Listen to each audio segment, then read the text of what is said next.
Welcome to Quest, where we discuss and dissect culture directly from the West Coast.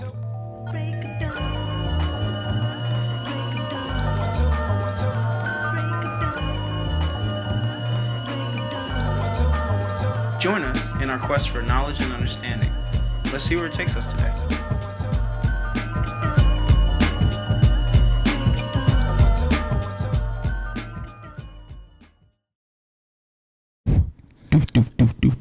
All right, now we're recording. We're live, doing the goddamn thing. All right, bro. This is the first time recording on this machine, but like I think this is gonna have to be how it's gonna be for a while. I think my mic is picking up your mic, so I gotta. There we go. Zoom out. Yeah. Zoom out a little bit. Zoom out. There we go. All right, bet. So, bro. What's up? Not much. How you been? Sipping on some tea? You got some tea for me? How have I been? I've been good. Yeah. Today I'm great. Yeah. Word. All right, let's just fucking. We were talking about this at the Soho House actually. Do we do an intro or what? I have an intro already. Oh, okay, I mean, cool. I can introduce you. No. Introduce. No. I mean, it's cool. we're already recording. Yeah, we're in. Let's go. We're in. But yeah, man. Welcome to Quest. Yada yada yada. I did the damn thing. Okay. But yeah, man. This is my podcast where I just kind of talk about everything, really. Like, and I've been neglecting this podcast for a little bit too long, and it's been hurting my soul because there's too much goddamn shit to talk about, and I just need to do it. So I copped this mobile setup. We're in Pasadena, right next to the train station. You're probably gonna hear it again, but yeah, I've been fiending to do a fucking show, and I want it to be perfect, and I have to decide that it's not gonna always be perfect every time. That's just the bottom line. It just is what it is. Yeah. But yeah, so we were talking about Ye. We were talking about Kanye West the last time that we kicked it at the Soho House, and there's a lot to be talked about, like when it comes to like the shit he has to say about Jewish people, like where he is in his life and all that kind of stuff. And like for me, Ye has been a personal hero of mine. Like the first album by Kanye that I listened to, and this is why I really believe that I'm like Gen I or iGen or fucking Gen Z or whatever, is because the first album by Kanye that I listened to was 808s and Heartbreak. That was the first album. That was the first one for me. And like that was seminal. Like that is what I saw Kanye as. And then what's that called came out. Well, shit, a lot happened to him in that part of his life. So tell me first of all, like your experience with Kanye and where you think he is right now. Yeah, man. My experience with talking to the tip of the not really. Is that better? Yeah, that's better. All right, cool. So my experience with Kanye has been, it's an interesting one because it's unlike a lot of folks. So I didn't get 808 and Heartbreak. I didn't get College Dropout. I didn't. It's an interesting space. That's weird. Wait, you didn't get it as in like you didn't listen to it, or I didn't listen to it when it came out. Oh shit. I was in another like headspace during that time. Where were you at that point in time? Because okay, you're definitely older than I am, so you have a different experience. But like, in terms of, where's the best way to put this? I wasn't really consuming hip hop music at that time the way I was, maybe 5 years prior or before that. So my oldest recollection of Ye is like Dilated Peoples, like whoa, Just to Get By, like that song. Yeah. So that was my introduction to Ye. And then fast forward to The Life of Pablo. Wait. How did that happen? Or like what music spaces were you in at that point in time? We won't jump too much into that because that's a whole nother episode. Okay, but sure. That was during the time where I was not consuming a lot of hip hop. I was on a spiritual journey. Let's just say that. You gotta dig into it. That's the whole point of this. What are you talking about? Well, I want your perspective. Where were you? What was going on? Well, because this is the episode. Like, yeah, but that piece didn't have a lot to do with Kanye specifically. That was just a personal space for me where I was spiritually. So I wasn't listening to like hip hop. Like I was on some like Christian, like reformed Christianity, like studying the Bible like a monk, kind of like a monk. Okay. How old were you? I guess. Like, so that was during my 30s. Yeah. So that's like 30s. a little over a decade ago now. Yeah. So before that, previous was like Dilated Peoples, the song that Kanye was on with them. Just to get by. Is that? I thought that was a Black Star track. Wait, Dilated Peoples. It's Dilated Peoples, man. I thought I knew Dilated Peoples. That's why I'm curious. Yeah, that's the song you should play. But yeah. So fast forward, I was having this conversation with somebody else because like my experience has been so different. I didn't get all of the other like the old Kanye and the one everyone talks about. Like I have seen images of him with those glasses on, and like when he worked with Daft Punk, I thought that was amazing because I was already a Daft Punk fan. Word. You know what I'm saying? Like Daft Punk had already impacted me in some way before Kanye even linked with them. So to see him like link with them, I was like, oh, that's cool. Like that guy, something resonates about this guy that resonates with me. Like we're in the same resonance. And so fast forward, it still is the same resonance. I still like, so fast forward, it would be like, I jumped into the life of Pablo. And so this was around the time where he did the Madison Square Garden. Okay. I remember I was living in the Bay at that time. Right. Yeah. Crazy album. Everything, like the album cover not being so polished, beautiful. The arrangement of the songs, it was just a beautiful piece. So then I started to kind of reverse engineer into Kanye West because I had missed so much. Yeah, absolutely. By that point, when I was in my monk phase. So how long were you in this monk phase? For a decade, bro. Oh shit. So wait, a decade plus. What prompted that? The Buddha monks. Yeah. You went to Thailand and then you met. I was on another plane. It was a spiritual journey. It was what prompted it was just me really like doing some soul searching. Word.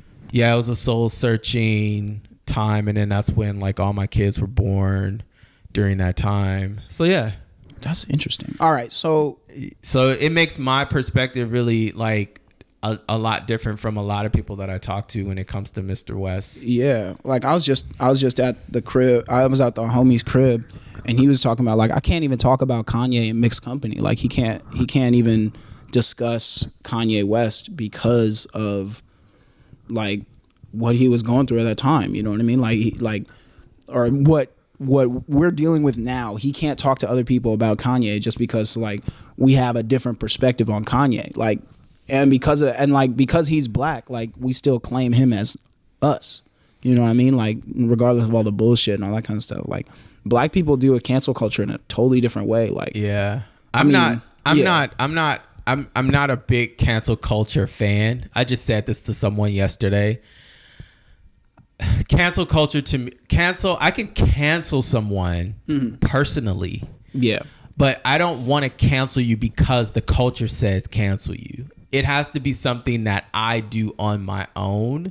And I think that's also part of me just as like being a non-conformist kind of a person. Because I think it's conforming when everybody has to follow the same, like, okay, we're canceling so-and-so. Yeah. That means that, you know, if you want to be a part of this clique, you got to cancel this person. Or you got to like rock this way. Mm-hmm. That's never been a thing for me. So while I can cancel someone, I'm not going to do it collectively. I understand that. That makes a lot of sense. But I see what you're saying too about like, you know, cancel culture being like a thing. Yeah, for absolutely. Black folks. Well, I mean, and that's the thing where it's just like, I don't know, like the only person I know that's like been canceled per se is maybe Bill Cosby. And like I've talked about Bill Cosby on this podcast before, but like this was years ago. Like the last time I talked about him on this podcast was like 2020. Yeah. Cosby. And that's the thing. It's just I still love Cosby too. And that's the thing. Like all these people, they still created art. Can we separate the art from the person? Oh, that's a good thing. So, because we can talk about like all kinds of stuff. There's plenty of stuff to talk about in that regard. Yeah, no, that's a good thing you said that too, because one of the things about Kanye, going back to Kanye, like, yeah, like I love like the art, it resonates with me, but like, do I love everything that he does? No, because like I don't love everything that anybody does, like just like anyone else. But I'm not canceling that person based on like a few things that they've done that I dislike. I'm more of an optimist. I'm like, man, you know, that what he created really resonates with me. I think that's dope. I'm inspired. You know what I mean? Like I want to focus more on the beautiful things than the not so beautiful things. That's all. I think that's what it comes down to for me when I'm thinking about Kanye West. He's a Gemini. Yeah. His birthday is June 9th. Okay. My birthday is July 9th. Wait, you're not. That doesn't make you a Gemini. I'm not a Gemini. Yeah, you're not I'm a Gemini. Cancer. You're a Cancer. Yeah. So I'm one month apart. Mm-hmm. Like exactly 1 month apart. I just thought that was interesting. But you know who is a Cancer? Who? Who is? MF Doom. Oh, dude, I fucking love Doom, man. Yeah, dude. I just found that out, and I was like, yeah, that makes sense. That tracks. Like, okay, yeah, we can talk about all kinds. We can talk about everything, really. Like, because for me, Doom is one of those people that like allowed me to feel okay being a black person, like loving comic books and shit like that. Thank you, my friend. Yeah. Well, yeah. I mean, he definitely, I want to say trendsetter, but just I just think more of a realist. Absolutely. In the realist form. Yeah. Again, not conforming. And I think that resonates a lot for me from his like practice. And when I found out he was a Cancer, which was just like recently, I was like, yeah, I get it. Dude, I just listened to a Doom song the other day. All right. He died on Halloween. No, he died like, well, yeah, he died on Halloween and didn't get announced until like New Year's. Yeah. That's crazy. So I was like, that's coming up, like the anniversary of his transition. So yeah. Dude, I can't find this Dilated People song. What's to Get By? What is it? Good question. Because while we wait, I'm going to play this Doom song that I found like a couple of days ago. Like I just had my phone on shuffle and like this Doom song came up and I was like, fuck, this is off of... so Get By is Talib Kweli. That is, yeah. Yeah, there's another song by Dilated Peoples. I'll find it. All right, for sure. Yeah, because this is off of Victor Vaughn, The Venomous Villain. It's called This Way. This Way? All right, wait, hold up. I'm going to play this song first while I look for it, though. Nah, play This Way. Play This Way instead? All right, we'll listen to this song.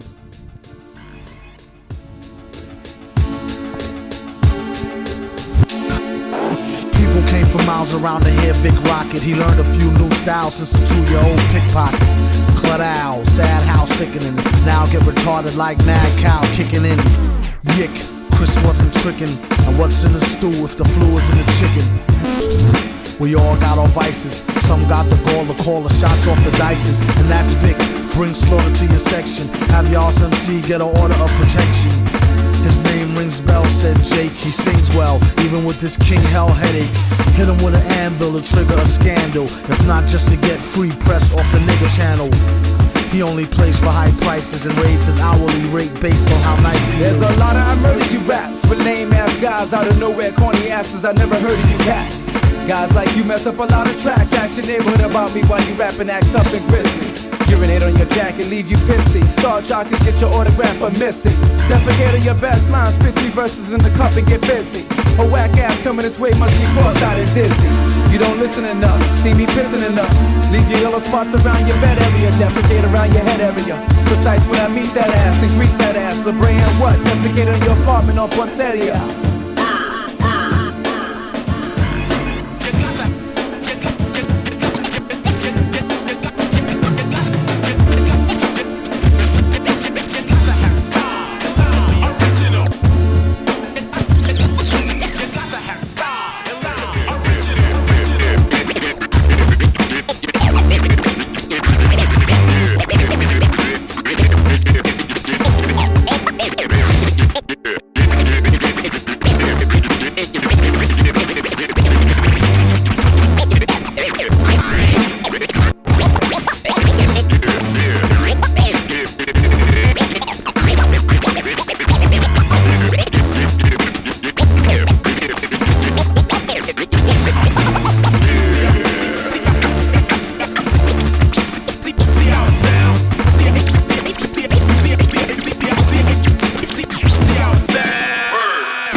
Now turn it up, turn it up, turn it up, turn it up.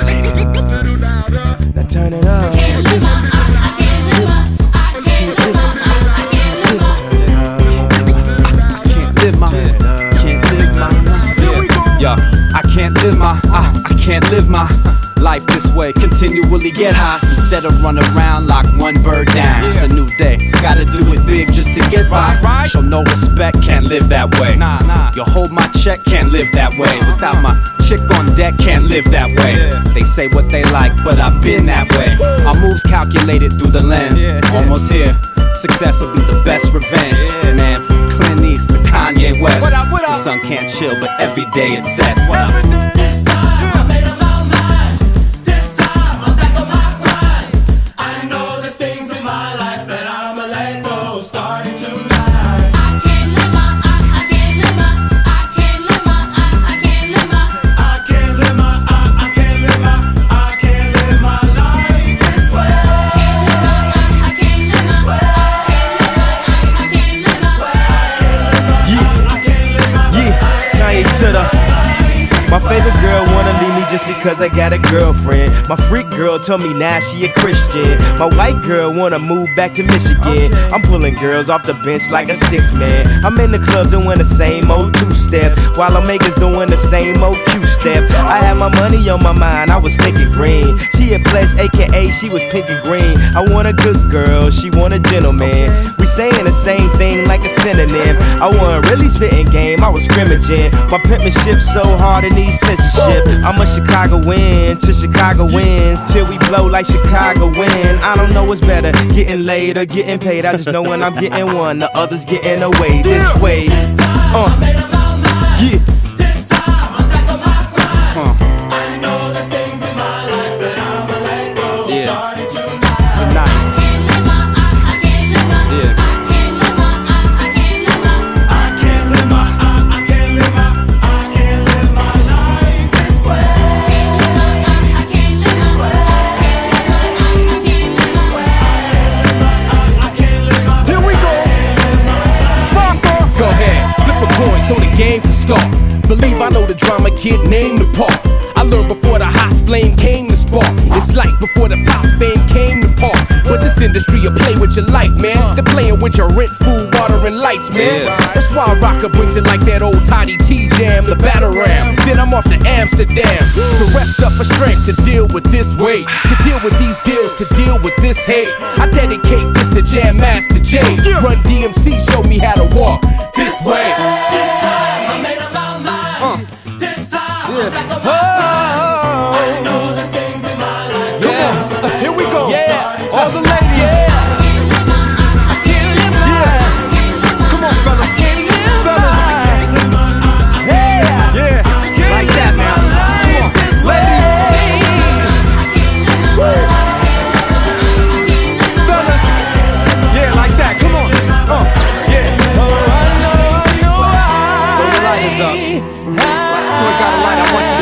right now. You feeling like I'm feeling right now. Clap.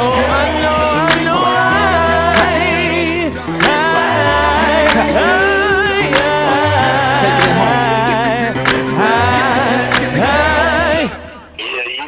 Gangstar has got to be the sure shot. Shaker Man Guru's got to be the sure shot. But yeah, I need to do this more often. Yeah. All right. Yeah. All right.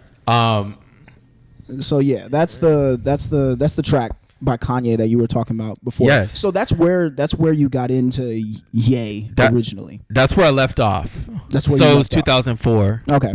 I did some research and I was like, oh shit, because Dilated Peoples was a big thing. I was, I've always been into music. Word.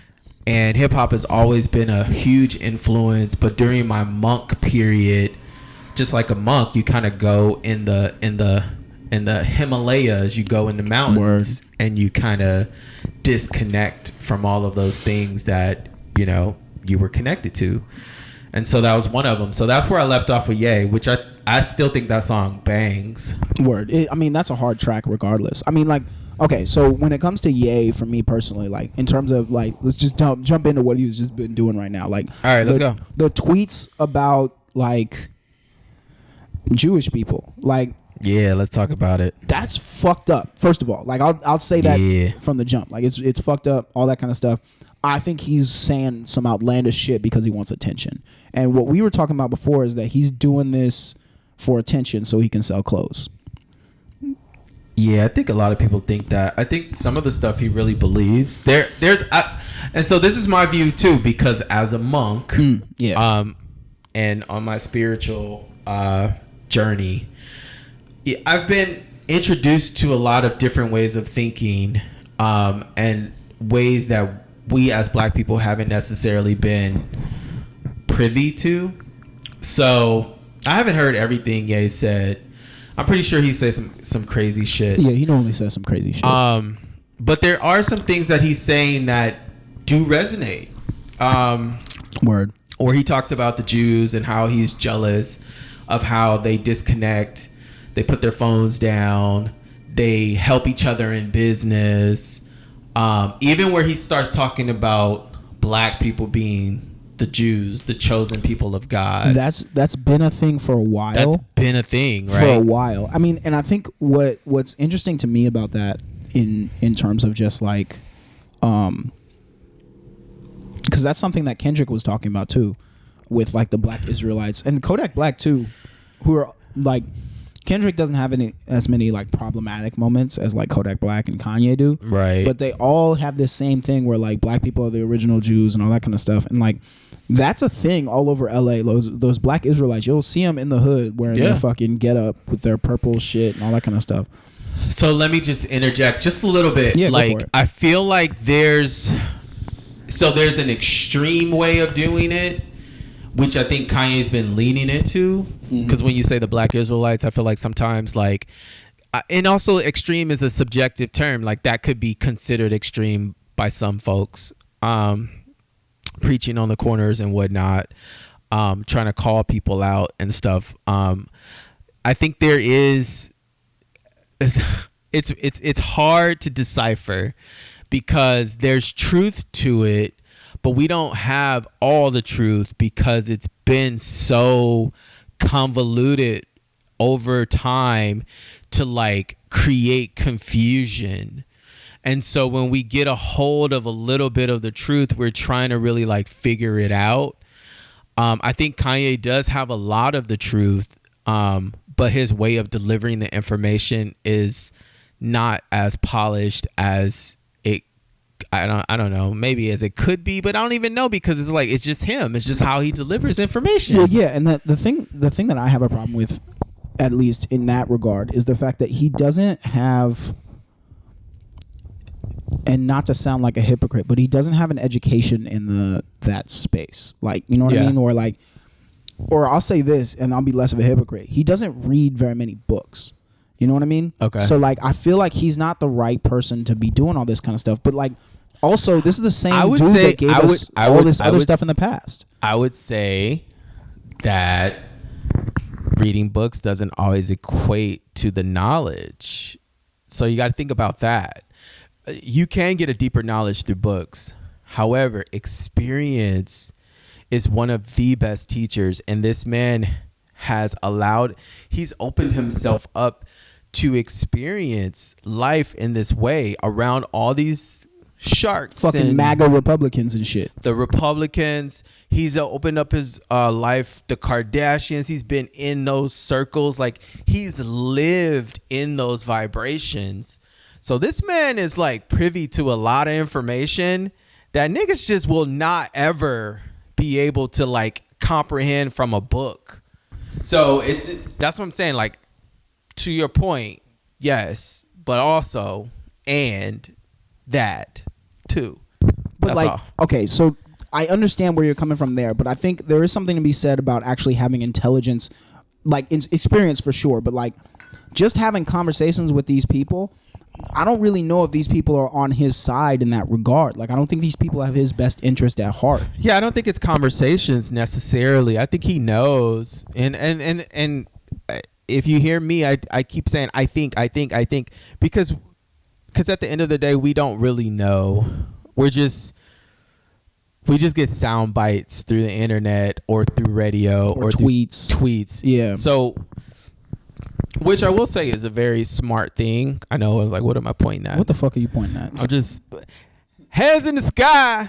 Listen to me, y'all. Listen now. Preach. Listen. Hey, Kanye. So it is a very smart thing, I think, to use social media, because what we're getting is an uncensored, and also it comes off very like,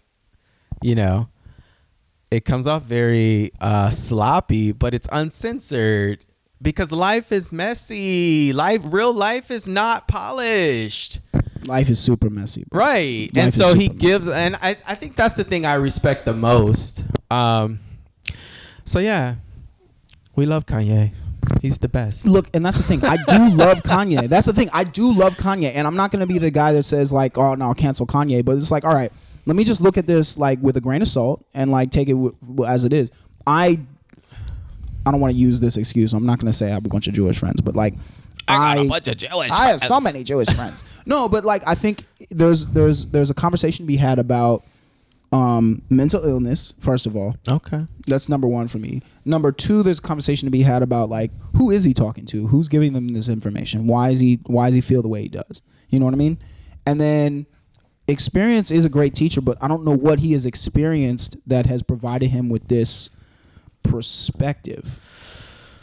Yeah, we don't know. We don't know the answers. That's the thing. Like, and it's actually kind of tiring to always have to feel like, to try to figure out or to think that we could figure out like where he's coming from. We can't, and that's okay. Like, the thing that I would tell people, and I could still tell people now, is like, you can't figure out water. Like, it just is, and it's just going to be, that's it. Like, it's wet, it's water. And, not to like put him up there with like something so precious as water, but trying to figure out things that you don't have all the answers to is just kind of like exhausting. Yeah, I will say that I did enjoy pieces of the Donda show, Paris Fashion Week. I thought it was interesting having the kids there singing. I thought that was dope. That resonated just because like church and, church culture has always been something that's been close. The church culture really resonates with black people in particular. Right. It's a part of us. It's a part of us. From like ages, like that has been where black people got their community. Right. Their community. I mean, like, that's a real thing. And like, I will also say this: I hang out with a lot of Republicans too. So like, hey, shout out to the Republicanos. Well, and that's the thing. Like, okay, where do I go with this one? Okay, so I don't consider myself let's talk about it, shit. Like, because the election's coming up at the end of this month, the second week of next month. There are a lot of people that are not afraid to show their colors. And like for me, I have been an independent and registered as an independent since I turned 18. Like ever since I was able to vote, like that has been my perspective. I'm like, I don't trust the Democrats to do things just because like I don't think that they have my best interest at heart. But I also know for a fact that the Republicans have never had my best interest at heart, at least as long as I've been alive. Because like as I've done the research and all that kind of stuff, like there's the polarization of this country goes deep, like so fucking deep. Like I guess the first time you can really notice it is like Newt Gingrich defining what a Republican is for people. And like, bro, you lost me. But yeah, it's one of those things where it's just like this game, this politics game, has not included us, black people, for a long time. Right. And we've been a subject of politics, but not involved in the politics. Yeah. I mean, I can't even really speak on it, but I do understand that. I understand that wholeheartedly. It just hasn't been a part for me personally. Politics has never played a role in my upbringing or anything. And, you know, who's to say that could change at some point and I could run for fucking governor or something. But as far as my experience has been, it's never been like woven in. Has it been impactful? Yes, it has been impactful in ways that may have been invisible as far as the process, but the impact has been real. And it's been real, you know, for black people, for my experience. But yeah, you just kind of lost me with that, because I'm like, politics it's just a, you know, I feel like it like you said, it's a game. I also feel like Mr. Ye is playing the fucking game too. Wait, Mr. Ye? Yeah. He's playing the game. Well, yeah, I think he's playing the game. I'm not going to vote for him for fucking president or anything like that. But I think because there was a one point in time where I really felt like Ye had all the answers to everything. Yeah. No, I don't feel like that, but yeah, I feel you. Well, shit, I was 20, so I reserve the right to feel that way. Well, at that point in time, I didn't know shit anyway. I still don't know shit. I'm not going to know shit. I was in the Himalayas being a monk. At that age, when I was 20, or probably when you were 20. When I was 20? Yeah. Oh shit. When I was 20, that was like 6 years ago. Yeah. Yeah. That was monk. That was a monk yeah. phase. Damn. See, Buddha monk. monk. I fucking fucked off to the mountains during COVID. So like I needed to get the fuck out of everything. And that was important for me just because but yeah, like anyway, the main thing is this Kanye shit, we're not going to figure it out anytime soon. There are so many variables to this whole situation, and I don't know. The variables are real. Anyway, we will do this again. You got to go get your kid, unless you want to go get your kid and keep going. But I think we can keep going. All right, for sure. Let me pause this real quick, and then we can go back into it. You remind me of my Beamer. A lot of trunk space, the perfect two-seater. You got a lot of driving, trying to keep up, but it's not a lot of miles on your meter. You remind me of my Beamer. See your ignition, baby girl, I'm trying to key up. And your headlights are off, I'm trying to see them, but it's not a lot of miles on your meter. So let me start it up, smash. Pop some Tame Impala, your man got a lame Impala, and I'm sharing Slurpees and you ain't even begin to swallow. You fucking nuts, green top, we coupled up. Run my fingers through them as you wax and buff my muffler. Cause I fingered you, you think the fucking ring is coming up? Maybe, I don't know, I think you're chill. Riding on my pegs and my back against your legs, and a seatbelt is needed if I get between them, yeah. You remind me of my Beamer. A lot of trunk space, the perfect two-seater. And you got a lot of driving, trying to keep up, but it's not a lot of miles on your meter. You remind me of my Beamer. See your ignition, baby girl, I'm trying to key up. And your headlights are off, I'm trying to see them, but it's not a lot of miles on your meter. So let me start it up and smash it. It'll get dark outside, right? When the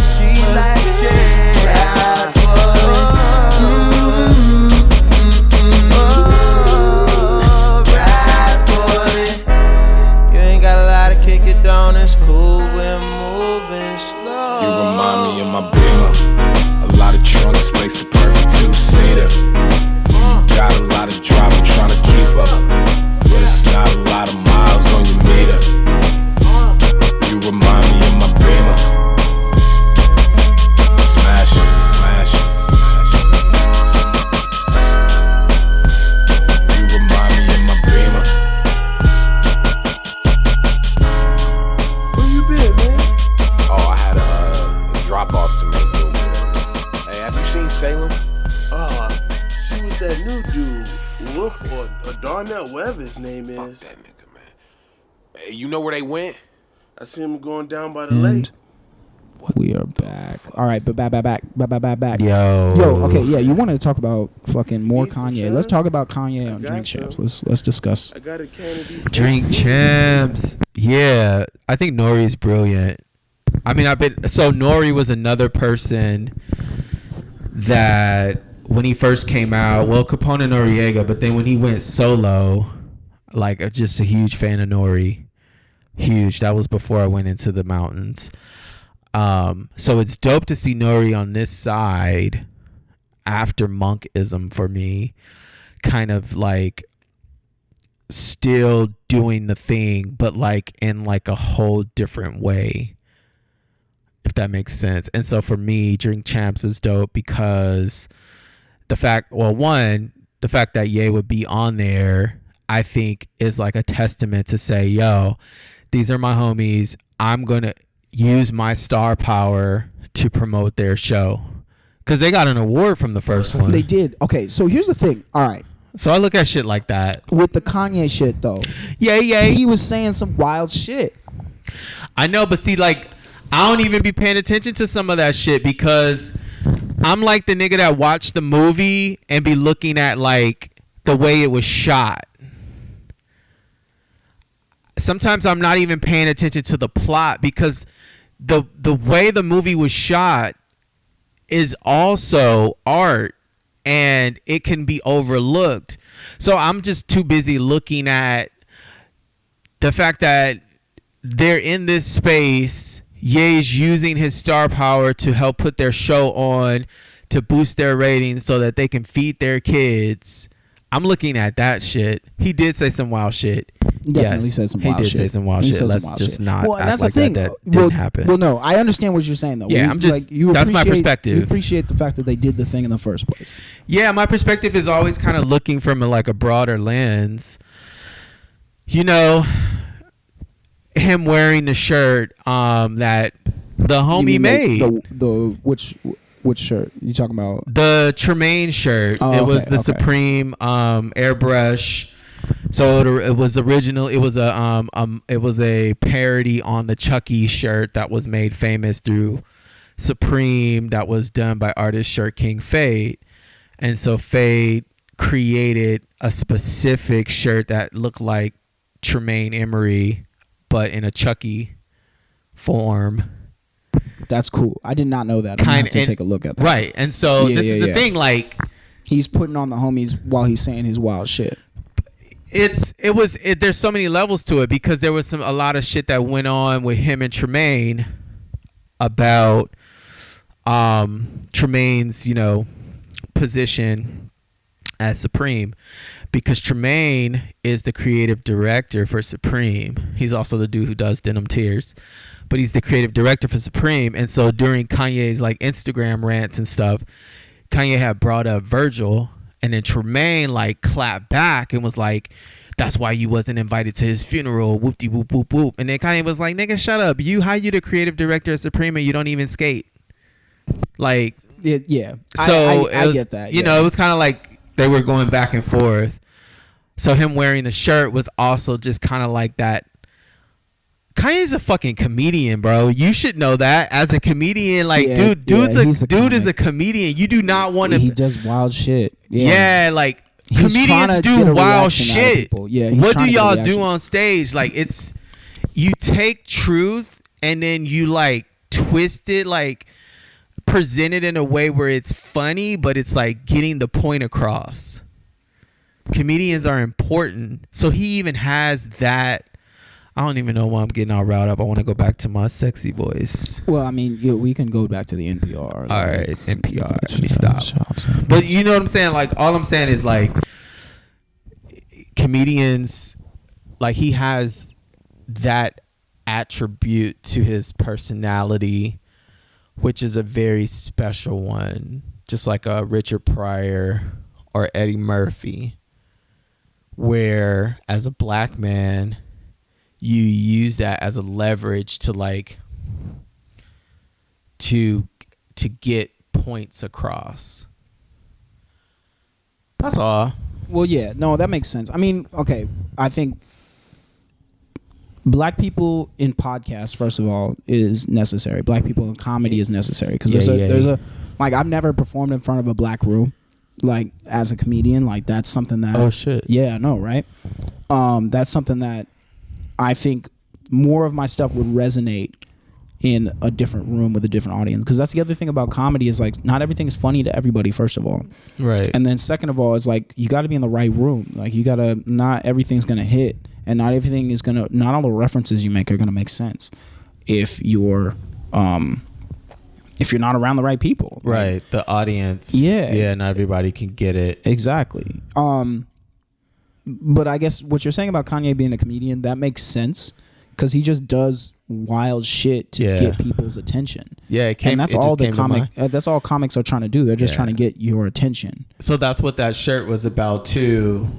Was like an attention thing as well, because like all the heads, all the hype beasts know that was like one of the most infamous shirts that was done by Supreme, and so to flip it in that way was also like a commentary on streetwear, air quotes. It was niggas walking around naked. What do you mean in air quotes? Like, no, just air quotes, like the name streetwear, because I just feel like it's, streetwear is dead. Fashion. It's come to this whole thing where it's like oversaturated. But like people who are like, people who know that was like, oh, that Chucky shirt is like a Supreme staple. Tremaine is the creative director for Supreme, and like him and Kanye are like beefing. So for him to wear the shirt was like, nigga, I'm still repping your shit. Well, it's a parody. It's a troll. It was a troll move, which was a comedy kind of a thing. You know what I mean? Like trolling. So yeah. Well, I mean, and that's the thing where it's just like fucking Trump is a comedian in that regard too. Like, it's good old Trump. Yeah, oh yeah, is that where we are? I mean, good old Donald Trump. Yeah, I was about to say that motherfucker's off some shit. Like, okay, everybody wanted to be like Trump back in the day, like, because like he's like the billionaire. He's like the little monopoly dude. Literally, I mean, fat, just putting rich his name monopoly on buildings. dude. Yeah. I mean, okay, fuck. There's so much shit to fucking talk about. This Kanye shit bothers me. Don't be bothered. Yeah, it's still fucking with me just because like I'm such a big fan. Okay. Of Ye. And like I can relate to him, just like I've been more open about it, but like as a person that suffers from like manic depressiveness, you know what I mean? So like I understand what it's like to be on those manic highs, man. Like it's fucking wild. Okay. Like, yeah, talk to me about that, because I don't know that much about that. So you want to get people's attention. You want to say stuff. You have a grandiose like vision of yourself. Yeah. And nobody wants to hang out with that person. Like on the real, like nobody wants to hang out with a person that's like off of like some kind of chemical mess. Like their brain chemistry is off. So like you just wild and on some shit. Like, and also I understand like not wanting to take the medicine, because like when you're feeling one of the best natural highs in the world, the medicine knocks that off and puts you back in your place. And like it takes a certain amount of ego, or I guess self-awareness, to catch yourself and make sure you realize like, oh, this is just me off some shit right now. Does that make sense? Where it's just like Yes, I get what you're saying. Yeah, like it's one of those things where you're high, and to take the medicine to take you off that high, and it's probably one of the best highs you can feel. Like it's crazy. Like that's the reason I would self-medicate with weed, just to fucking even myself out, just to calm down.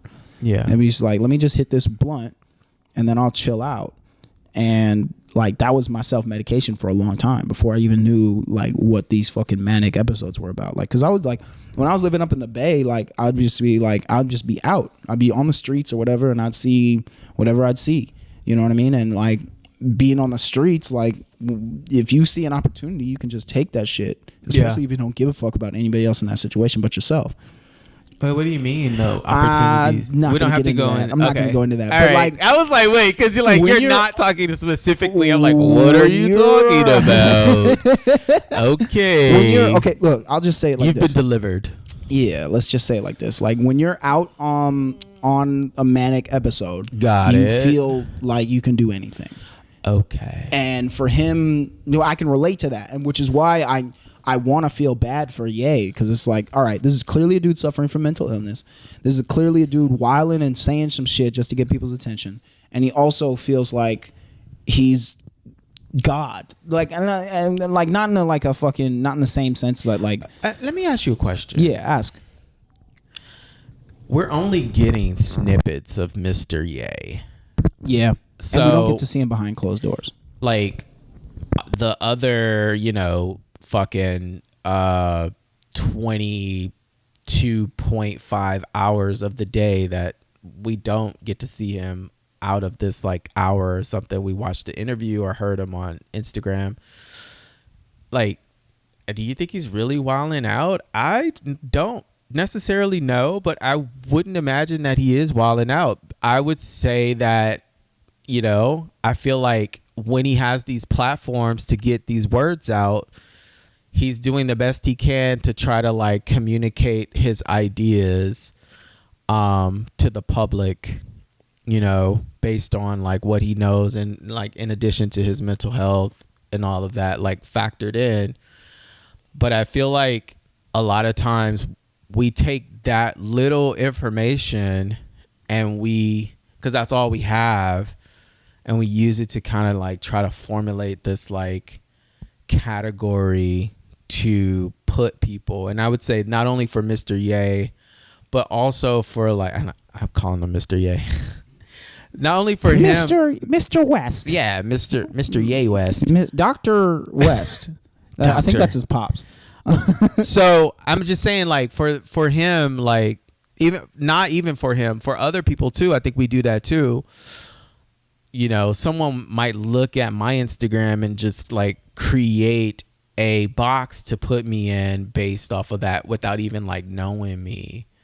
You know what I'm saying? But this is just all like, you would really have to get to know a person before you can like really like come to the conclusion of like that's who they are. Unless I guess they're just kind of like putting it out there. But I know I'm talking in general form now. But I'm just thinking like, just thinking as I go, like, I think sometimes we got to be careful with like trying to categorize folks, because we're all like honestly on a spectrum of like, today I might be rocking like this, tomorrow it might be like that, or it might be a mixture of both.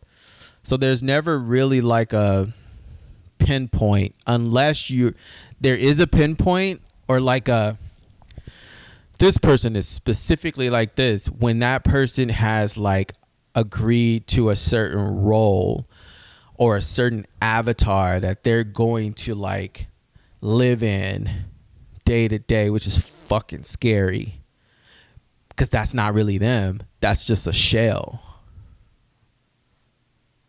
Dun dun dun. Well, yeah, it's the ghost in the shell type shit, where it's just like, look, I gotta present myself a certain way in front of everybody before I go in and do the thing. That in itself, while it may be safe, it's not necessarily sustainable.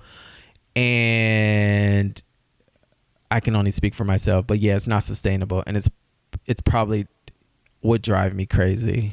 It'll drive anybody crazy, just like jumping from thing to thing and all that kind of stuff, like for anybody. Yeah. Like just Wait, what do you mean thing to thing? I'm talking about just like being like that. But being spontaneous like that, because the lack of consistency is what makes things difficult for anybody anyway. Okay. You know what I mean? And that lack of consistency, without a routine, most people kind of go crazy. Like, you need a structure. If it's not built for yourself, somebody has to give you structure. I mean, that's what the military does for people all the time. Yeah, but like, that's bullshit. I mean, it really is. Like, it's not. It's when I say it's bullshit, I just feel like it's not for everybody. So nothing to our military folks. No. Like, it's not even that. It's like, just not for everybody. Like, you can't say that that applies to everyone across the board. That's what I mean by the spectrum of like folks. Like, there's so many of us. There's so many ways of like showing up in the world. So there's no specific like. Yeah, you could follow a regimen, but how sustainable is? You could probably do 10 years, 20 years, you know what I'm saying, on that regimen, you know what I'm saying?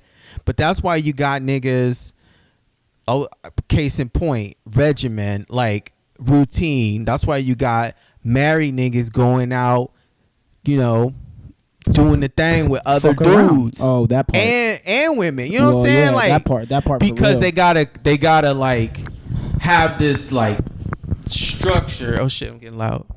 They gotta have this structure, right? They gotta have this like facade of like, this is what it's supposed to be, this is what everybody needs to see. But like, over here, I'm really gonna do what really satisfies my heart. Why don't you just do what really satisfies your heart the whole fucking time? Drop the mic. Yeah. No, I get that. Fuck yeah. No, I mean, and that's the thing where it's just like you were just talking about before, like living in your truth. Like, right. Like, that's what people should do. Like, right. And that's why, like, for me, like, figuring out who I was, like, in my early 20s, like, I guess I could say I'm in my mid 20s now, but in my early 20s, like, figuring myself out and shit like that.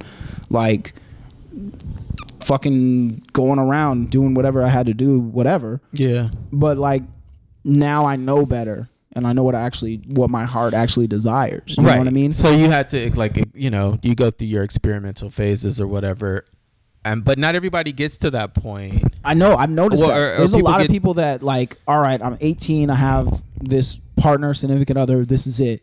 This is what I'm working with for the rest of my life. And then they realize when that falls apart or breaks up or whatever, right, then there's another level of their life that they have to figure out. You know what I mean? Like, I would also say too, like, I feel like there's another level to this. The other level would be the dynamics can change. So even with like a Ye, the dynamics can change and we got to give people space for change. We can't hold people to one way of doing things and being, because they might be one way on Wednesday, but then, like, who's to say that they would be different on Friday? I think that's reasonable to like hold and to know. And it's reasonable for many reasons. We're humans. We're a part of nature. Nature changes all the time. It's hot. It's cold. It's dark. It's light. It's the tide is testing high. you. The tide is low. Yeah. We're a part of that system, bro. We literally are. Everything comes together the way it's supposed to. And, like, as nature flexes and turns, the seasons change and all that kind of stuff. Like, we have to function within that if you want to be successful or do whatever you want to do. Yeah, I feel like this is making me want to listen to some jazz. Shit. Fuck yeah, man. Wait. I mean, well, no, I dig it, man. Like, shit, we can bring up here. What have I been listening to? What jazz have I been? I mean, it's just. I feel like we kind of got on some metaphysical stuff. A little bit. Yeah. 100%. But it also plays into like this, you know, conversation about Ye. In that, you know, you got to give people space to just like grow and expand and be. And I think it's unfortunate for people like that who have like that much power, that we place them, you know, we kind of dehumanize them. But I love that 100%. A person like that has that much power is so hell bent on showing people that they're human too. Yep, exactly. Because like the opposite is what like a lot of celebrities want. They want to be like the super, being, and kind of like lose their humanness, where this guy is like superhuman. He'll do songs where he forgets the words and he'll just hum it. Yeah, that's real. Like, I mean, no, that's real. I mean, like, and that's musical in the first place. I know that song September, like 21st. Then he's like, Bagia. Yeah. Like that. I was listening to an NPR thing. They were talking to him about like that song and how it became like super popular or whatever. Like, well, they were humming on it, right? Yeah, like he was trying to come up with lyrics. Yeah, and the studio was like, "Yeah, we need to put this song out." Yeah. And he's like, well, this sounds better than anything I'm coming up with lyrically, so I'm just going to leave in these fucking mumbles. Right. And it's a fucking hit, because sometimes the lyrics don't matter as much as the music. The music is what moves people. The lyrics is just how you move your message to people's ears, really. I mean, like, I don't know. The conversation, like, made more sense at that time, but it's just like, it sometimes you just got to get that feeling off. You know what I mean? And sometimes those mumbles do the trick. No, I get it. And I love that. That's one of the things I love about Ye's music, is that he'll, when I see him do stuff like that, it's also a reminder of, like, you know, he's human, I'm human, like, he's no different from me. It kind of brings things home. But again, I'm also the person that's looking at the big picture. Like, I love to pan out. I love to see like wide view, like what's all in the shot. I want to see like what's all in the shot, what they wearing, where they at, what's the time of day, what kind of haircut they got. Like, I want to, like, what kind of kicks they got on. Like, I want to see the whole shot, because like that's going to tell me the story. And then if you really want to get deep, what's not in the shot on purpose? That's a whole nother conversation. What's in the shadows? Right. Yeah. That's a whole nother, like, okay, so what's not being seen or what's not being talked about on purpose, then that's a whole nother conversation. So yeah. 100%, man. And that, I mean, and that's what you gotta figure out at the end of the day, is like, what is the purpose of all this kind of stuff? Like, if not to express yourself. Like, at the end of the day, I think what Ye really needs is like a good therapist that's gonna change things up. Oh wait, what's the song you got right there? Yeah, so this song came up, Blue Avenue by the Jazz Liberators. Yeah, you say he just needs a good therapist, and I feel that. I was watching this thing, and it was talking about, I can't remember the names of it was like your frontal lobe and like this part of your brain, like cortex or something, that has like the emotional part to it. And how they were saying like meditation like really increases your ability to deal with emotions, if I'm able to paraphrase. That makes sense though. Like, I was like, I need to meditate more. But when I do meditate, like, I feel necessary. it. Yeah, no, it's necessary to meditate, because like for me, like I was at this climbing gym down in Long Beach a couple weeks ago. But that's meditative. Well, and that's the thing. I was talking to the homie who was like jazz. I mean, not jazz. Fucking jazz, bro. Fucking jazz, bro. You gotta listen to the music, man. No, he was talking about climbing and how it's like. Find it? Yeah, I found it. And he's saying it was like forced meditation. I was like, oh fuck. Well, maybe I need to fucking get back in the gym more often, because like I've been neglecting it, because I've been neglecting myself to a certain extent, man. Yeah. Like, and like being forced to be with yourself is a powerful thing. Like, because I do wind sprints, so like doing those wind sprints. It's just fucking sprinting. Like, it's just fucking, let me do 50 meters, 100 meters, whatever. But that's an activity where there's no music involved. You're not allowed to have any music, or it's not that you're not allowed to. It's just fucking difficult to sprint with music on. You know what I mean? So like it was an activity that forced me to be with my thoughts and be in the moment. Yeah. Because if I'm running as fast as possible, like I'm not listening to a podcast, I'm not listening to a book, I'm not listening to some music.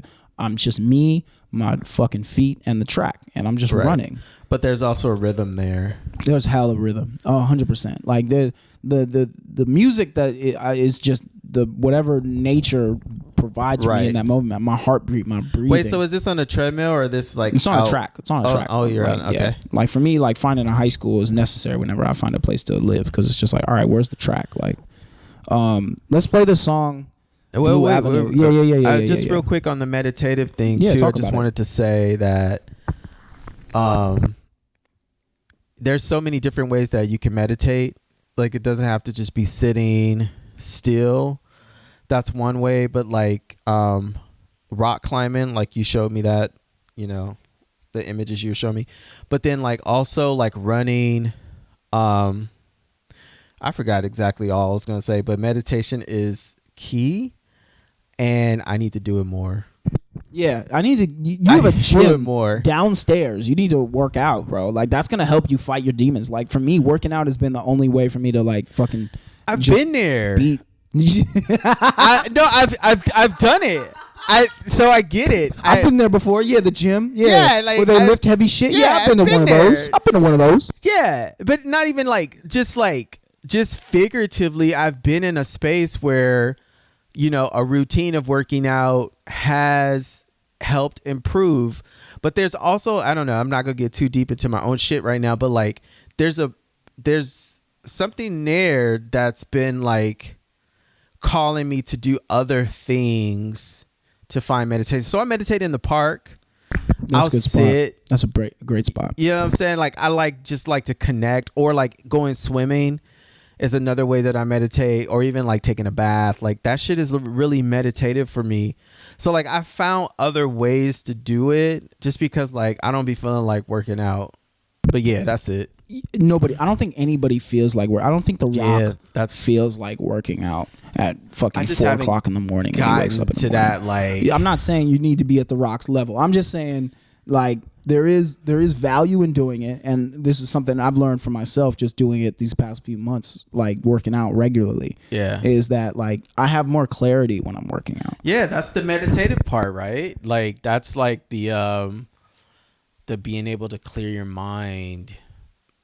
Yeah, man. That's where the value comes from, for me at least. And it's just like at a certain point, like you just got to understand that you as an individual, like this is something like Joe Rogan said or some shit like that. Because I'm definitely. Oh yeah. Oh, so we're cool with Kanye, but not Joe Rogan. That's crazy. That's fucking crazy. No, don't judge me, bro. Like, don't. I'm making fun of you. Who's Joe Rogan? Who the fuck is that? Oh God! But is he from the streets? No. Exactly. Yo, that's fucking. Kanye resonates. Get the fuck out of here. Kanye resonates because he talks about street life. I mean, that's the only life that I knew growing up. So like, it resonates. So that's the difference. No, the resonate is real. I mean, and that's, I think for me, that's the reason why. Like, because I was just talking to my homie about being a black person having a podcast. It's like, there's not a lot of black people doing podcasts. And it's like, all right, like clearly I have an opportunity to put my foot in this space. I need to take advantage of it. Right. Because like I'm not a rapper. I'm not a DJ in the sense that I don't throw shows like, yeah, it's a fucking rapper. You know what I'm saying? Yeah. Mad rapper, yo. But like I'm not a DJ in the sense where I'm putting on shows and shit like that. But I got shit to say because I've been reading for the past fucking, since I dropped out of college basically. Like I lived at the library. Yeah, no, dude, like that was. After I dropped out, like it was me, the library, and my job. Like I was learning how to record like podcasts in the basement of the house that I was living in at the time. Fire. But that was because like I'd never listened to Joe Rogan until I started living with these dudes that I lived with on my rugby team. Experience. Yeah. And that was the thing where it was just like, all right, cool, like. And then something Joe Rogan said, he's like, you have a certain like animalistic need to fucking like not express, but like drain your energy, like do shit, like just to like it, like you just pent up like energy in your body and you got to let it go, like right. So it's just a matter of just like finding the resource to do that. Right. You know what I mean? Yeah. And like for me, it was like, all right, cool. What am I going to do? What do I like doing? It's like, all right, I got to get back in shape to do sprints. Cause that was like, for me, that's what put me in shape to do that, is like being fast and shit like that. It was like, I don't like going on long runs. That's not for me.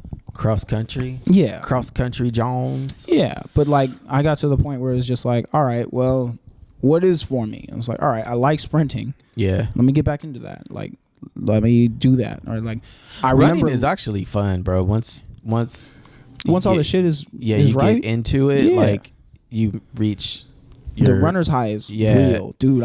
Running is fun. Yeah, I'm not even going front. Like running is the shit. Yeah, it's just like if you haven't ran in a while, you have to like train yourself physically, mentally.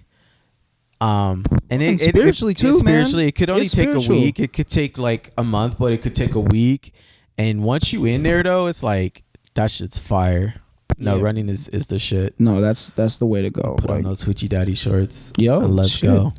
I mean, that's why I stay wearing rugby shorts. I need to buy some more actually. But like, all right, rugby. Yeah. Let's go, rugby changed my life. That game changed my life because it was a rough it was a fucking rough, manly sport that did not have the same culture that football had. Yeah, and I'm not familiar with rugby that much. It's like if basketball and football had a baby, but it's really because you can't like the ball. Yeah, it's really basketball and football's daddy. That's the real way to put it. Oh, yeah, okay. Yeah. So like it fulfills its pops for sure. Like dead ass. No, because it fulfills that same violent need that you have with rugby or with football rather. Yeah. But it's still like it's like I'm gonna fucking smack you up and throw you to the ground and shit, and then we're gonna have a beer afterward and we're gonna barbecue and shit. Like that's what we used to do. Like.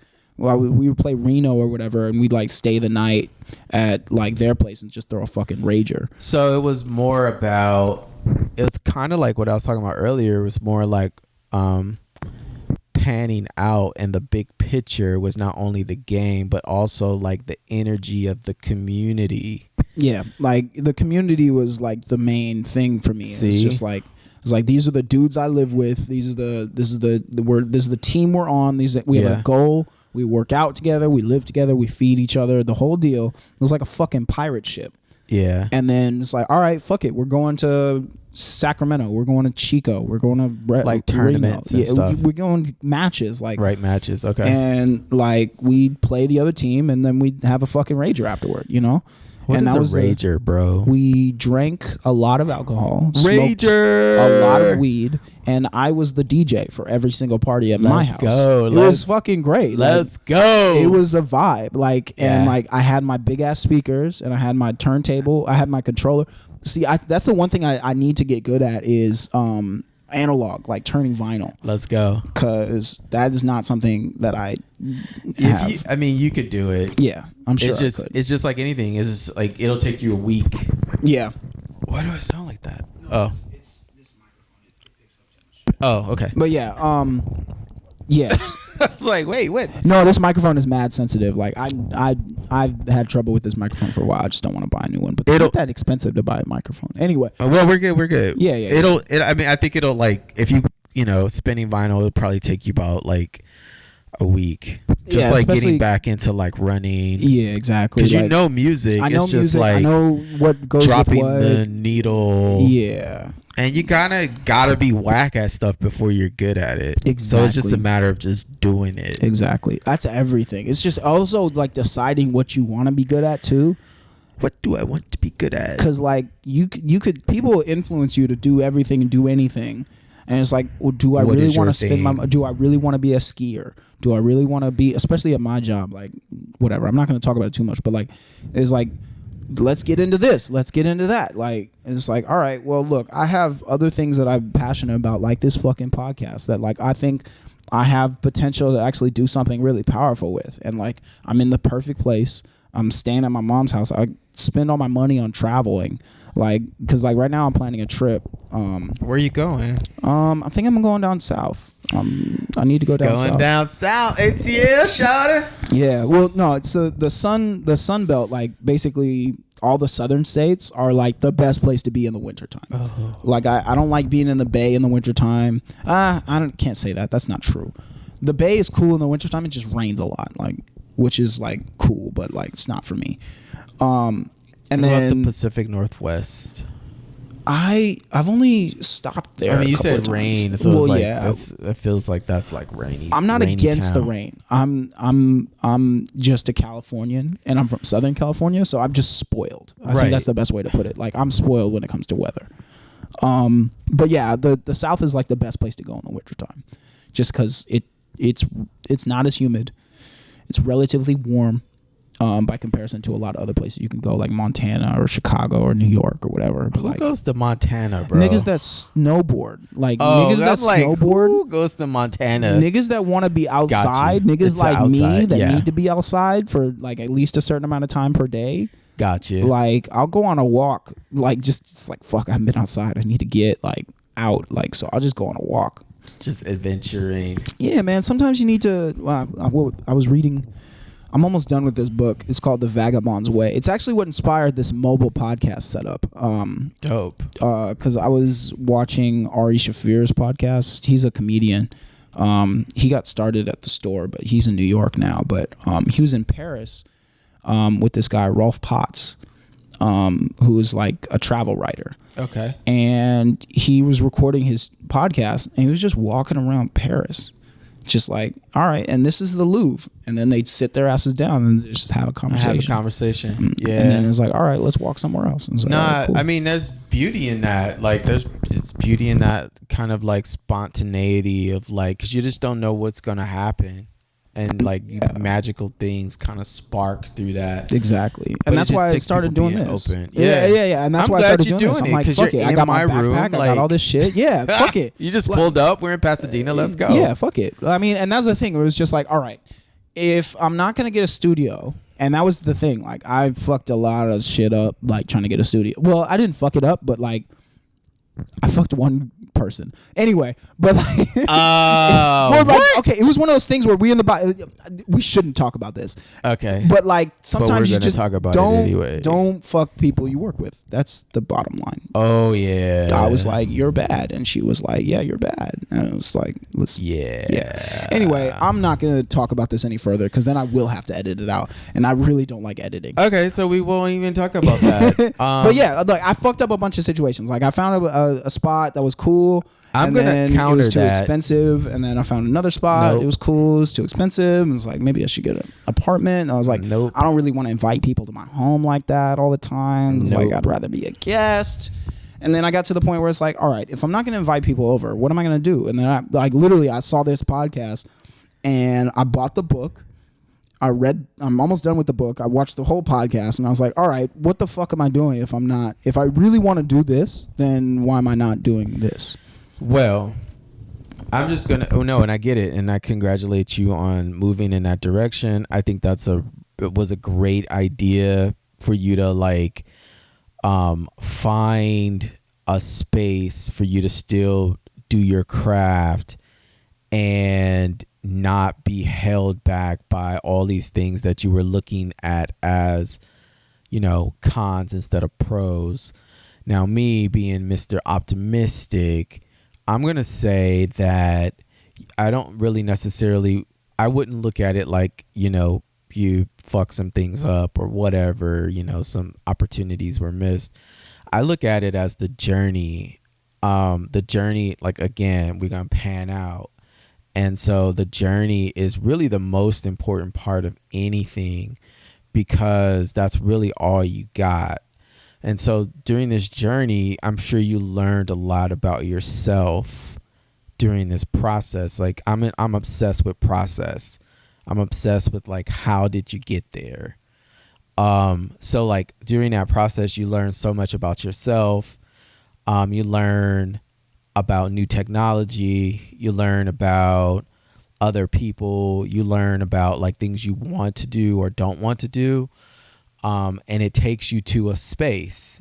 And so now you're at a space where you're doing things this way. You've come to the decision that, okay, this is like a way that I can still execute my idea and get my point across and get my ideas out into the world and keep it moving.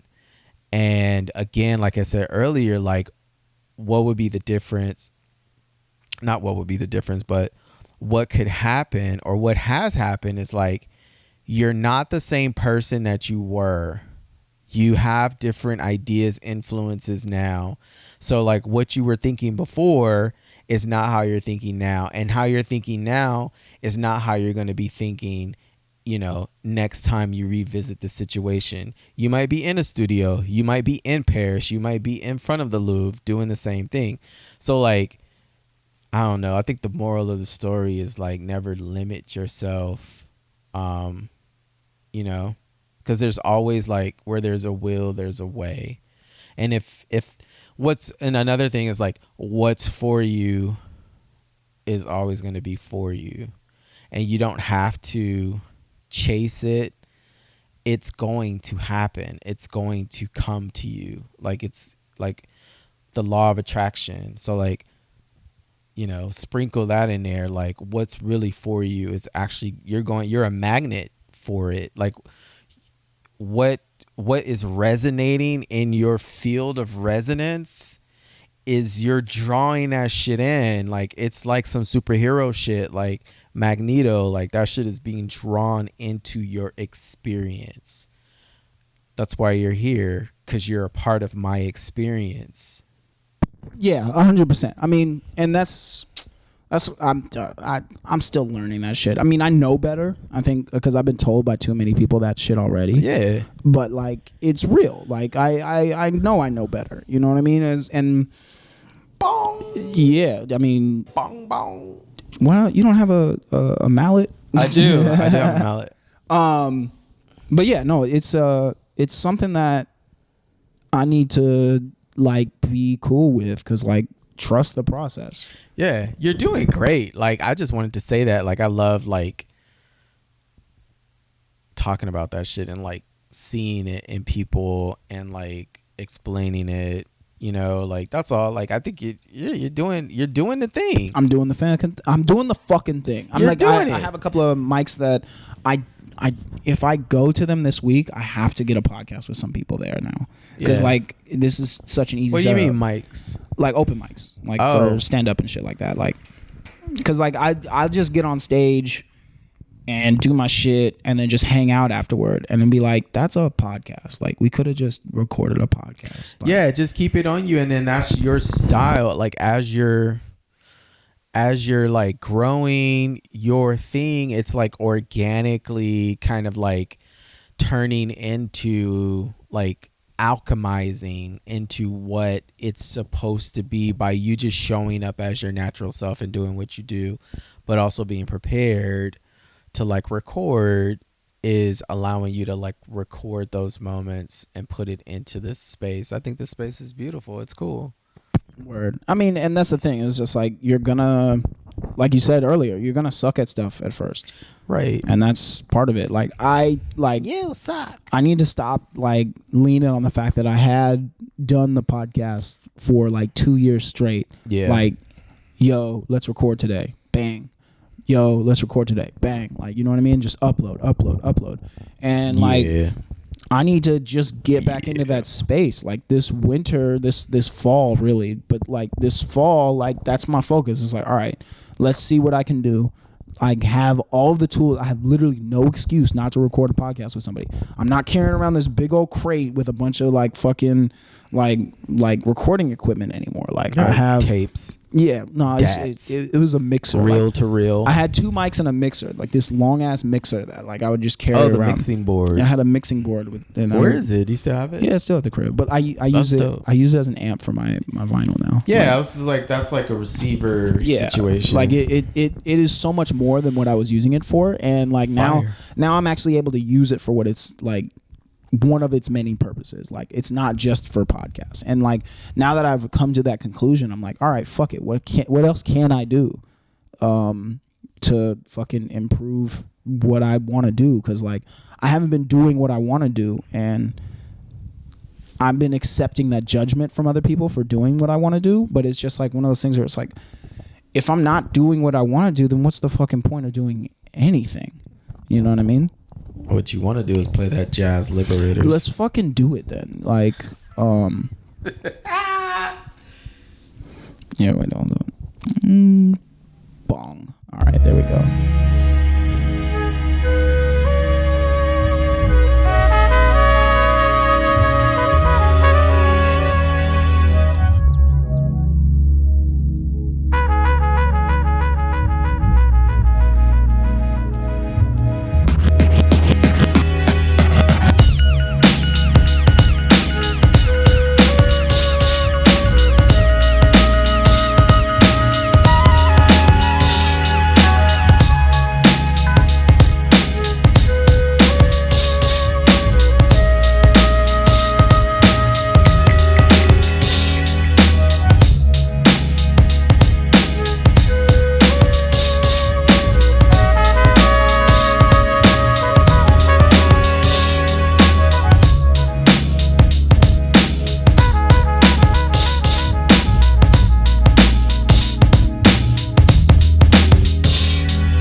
Yeah, that's the song right there. Word, man. But yeah, like, shit. Where we at right now? Yeah, talk to me a little bit more about this. What you've been doing with Vinyl House and everything like that. Well, I'm glad you asked. Promote your shit, nigga. Promote your shit. You know what I'm saying? So yeah, I do this thing called Vinyl House. It started off as a vinyl marketplace / listening session, and I would say that it still is that. It is beginning to evolve into more of a like eclectic listening zone, if that makes sense. So we do it like during the day, which is already different, like a 2 to 6 kind of a thing. And then I partnered with my homegirl Fatima at Kratism. She's fire, by the way. Like I bought some music off of her bought some vinyl off of her the other day. The last you got that Solange. Yeah, I got that Solange and that Beyonce. You got the sisters. I got that Beyonce. That I honestly believe that that's a collector's item. I really think that that's going to be worth something in the future, like for real. Yeah, I got a whole story about that. Shoot. Well, talk on. Keep talking. So shout out to Fatima Kratism. She came in and we're partnering where she's like activating the market with a lot of like new vinyl. To your point, the stuff that you got, I still curate vintage vinyl and I sell it there. So it's a casual market situation. I invite DJs, people who are my friends or becoming my friends, and I say, yo, just share your vinyl collection with us as much as you can within like a 2 to 3 hour period. And so there's no rhyme or reason. It's a open format, all vinyl extravaganza, and we have it at the Soho House. So I'm really grateful for that space. The event manager over there has been really solid with me and just like partnering to activate the space. We've been going since April, and so December would be 9 months if my math is mathing. So I feel like around December, January, a baby's going to be born, in a sense of like that 9-month gestation period. So I'm loving the way that we're going, the direction. Things are kind of like blowing up in a sense, It's not like a big crowd, but it's a quality crowd. And it's big enough. The space can only hold so many people anyway. Beyonce, that whole thing. So yeah, I was working with Kratism, and Kratism is a part of the Black owned record stores coalition.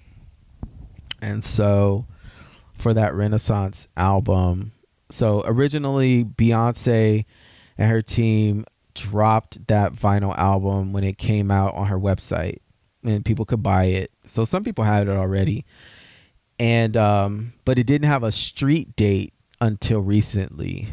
So long story short, where the coalition comes in, the coalition had worked out a deal with Parkwood and Sony Music in order to release the vinyl box set a week early through black owned record stores. And shout out to Kratism. Kratism was one of those black owned record stores across the nation that was able to do that. So yeah, it was a good promotion to be a part of. Historic, dope. Yeah, I remember you mentioned like the last time we hung out, there's not a lot of black owned record stores in this country. True that. Yeah, talk about that. Like, what's your experience? Yeah, there's not very many. So the thing is, I don't know what the count is right now.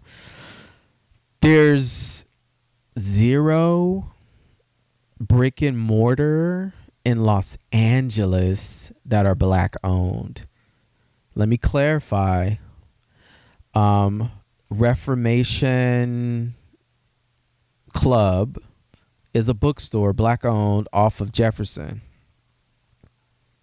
Yeah, let me look that up. Super dope. You mentioned that before, but I don't think. You said Reformation? Yeah, Reformation Club. They do sell records, and so but they're not just a specific like record store. Are they off Melrose? Is that those? Nah, they're off Jefferson. Like they're like Jefferson and Crenshaw-ish. Reformation Club. Dope people, been there.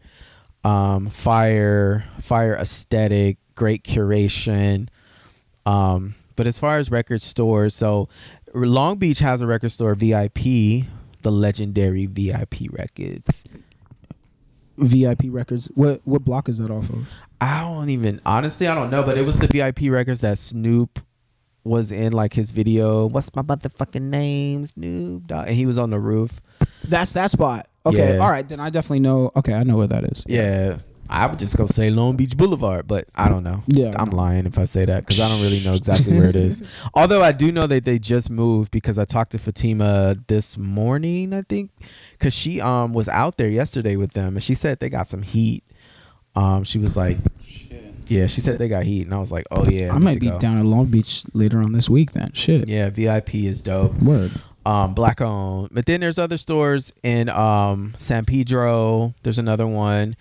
And San Diego, of course, but there's none like in LA, the greater LA area. So, let's see what happens. That could be changing at some point as Vinyl House expands. I'm looking at. I think the YouTube thing is the way to go for you, dog. I mean, like that's ultimately like that's the direction I want to go to. But like again, I gotta rebuild. I tore down my castle. Yeah. So like it is what it is. I know it's always kind of intimidating thinking about like starting. And you start so small and, but it doesn't really matter. I think it's just like follow your heart, do what you're passionate about. And like, the things will come that you need. So yeah, I'm going to create a segment for Vinyl House where we have an opportunity to talk to the artists. Because right now the artists come and play and that's great. And they communicate to us through music. But I feel like there's a component there where we're missing an opportunity to get to know the personalities and the stories and the process. My favorite, the process. That's your favorite word. Shit. Process. Well, I mean, no, I mean that is there's a lot of value in that overall, like in terms of just building a connection with the people that you bring on, like because yes. I followed like I've been to like 3 or 4 of your events, and I've only followed 1 or 2 of the DJs. Good looking out for pulling up. Yeah, man. No, it's a vibe. Like I love being able to like go over to the Soho Warehouse and like what I forgot who I met. It was a dude I met at Soho Warehouse, and he was like, "This is where he's like, I have a Soho House membership, but I come to the warehouse because this is where all the niggas are." Yeah. But it is though, like if the whole point of what you're trying to do is like network with people, and you that's what you go to the Soho Warehouse for, like then fuck, like you want to be around the niggas. Like sometimes, like if you want to start something from the ground up, like we were talking about earlier with Kanye and all that kind of shit. And like I remember his fucking conversation with Sway. It was like, you ain't got the answers. What Sway was talking about was right. Like you got to do it your damn self. Like you can't be just trying to partner with people all the time. Like.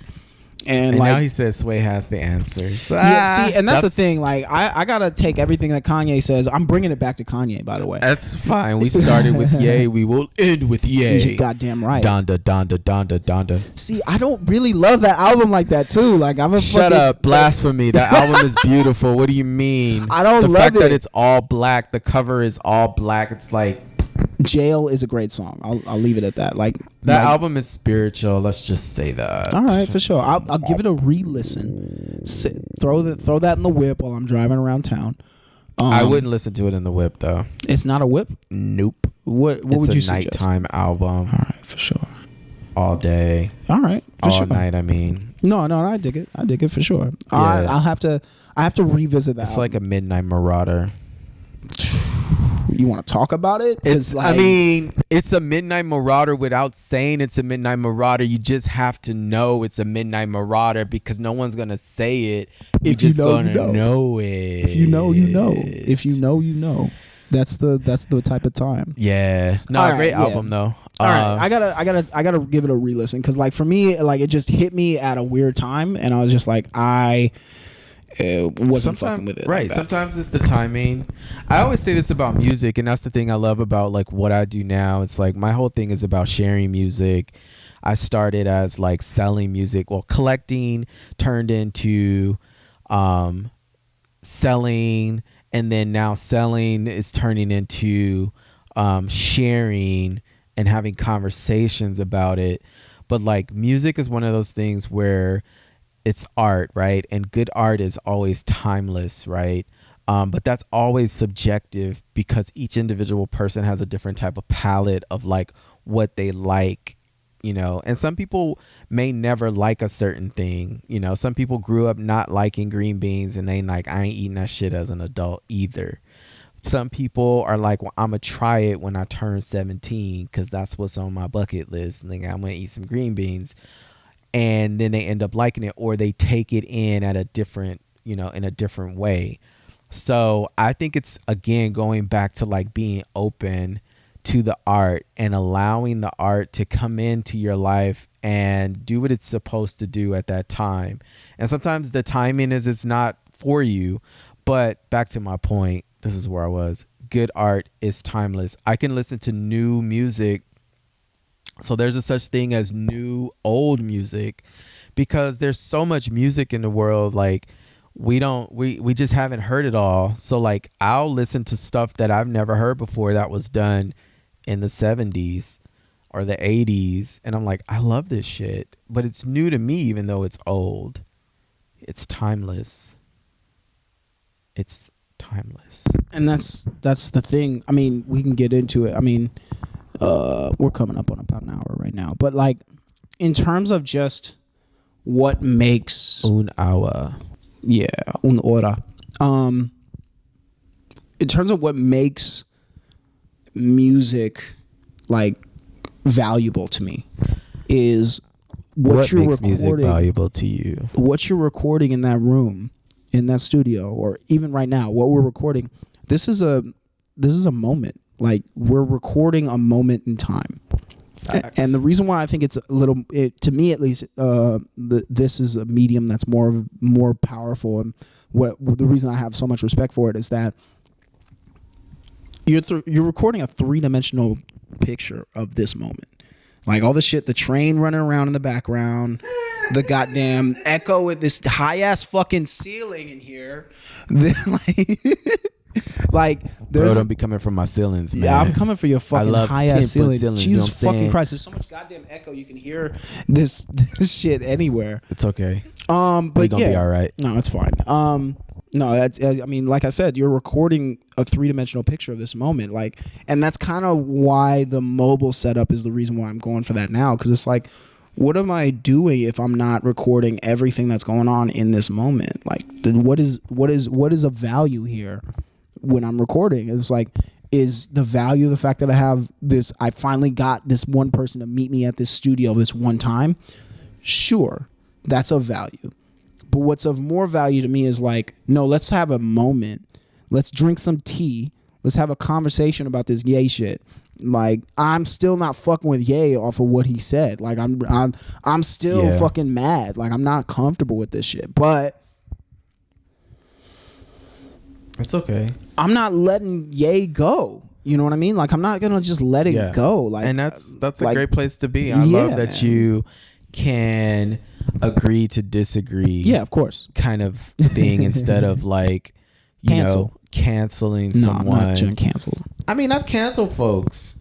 I mean, have I canceled? I've canceled relatives, bro. Oh, so shit. like, see, that's what I'm saying. Like, on a whole personal level, that's a lot. I don't even want to get into that because I know what you mean. Like, right? Yeah. So like, from a celebrity standpoint, it's like, and from someone who like, I'm just an art appreciator, and every time I used to always say this, like early on as I started like really appreciating art and going to galleries and whatnot. By the way, I am the Blackmuseumist, BLACK, Museum, IST, all caps. So when I started appreciating art more and going into spaces, I would always say there's always going to be one dumbass artist that's going to do something stupid. But like, that's kind of to be expected. Like, there's always like, if it's a group show, there would always be like one artist that just didn't resonate with me, like, or maybe two, but there was always one where I'm like, I don't understand this shit. I don't get it, whatever. But like, I respect it. It's cool. It's cool that they are expressing themselves. And I love that. Let me tell you what I love real quick. This is what it comes down to. I love people. But I also love when people who have a point of view stick by their point of view.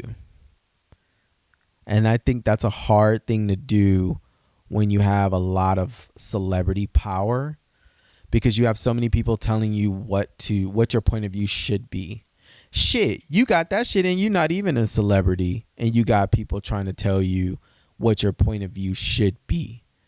What your point of view on politics should be, what your point of view on, you know, the color of your car, the size of your rims, the music you listen to, what your thermostat is at, what your carbon footprint is, if you want paper or plastic, if you want motherfucking straw or not, you want sugar or agave. Like, your point of view is your point of view. And I really admire when people stick to what that is for them, even when it's unpopular. I think that is some of the boldest shit that anyone could do ever. And when I do it, I'm proud of myself for doing it. Do I always do it? No, but I'm working on it. Real shit. 100%. I agree with you entirely, because how do I describe this? Ay, caramba. Yeah, I know, right? Well, no, and that's the thing. It's just like, at the end of the day, our experiences are all different.